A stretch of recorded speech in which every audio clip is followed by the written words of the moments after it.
Customizing your Quick Access toolbar is very useful. Move the Quick Access toolbar under the ribbon and select Other commands to add the ones you use most frequently. Look for the commands and click on Add. In my toolbar, I've added Save As, Quick Print, Publish as PDF, Format Painter, Refresh All,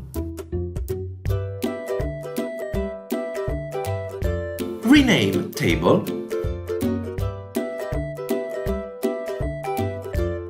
the text-to-speech commands Speak Cells, Stop Speaking, and Speak on Enter.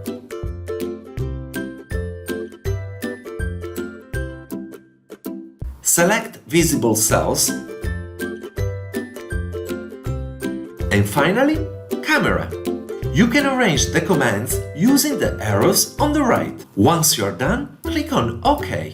Now you have all your favorites commands just one click away.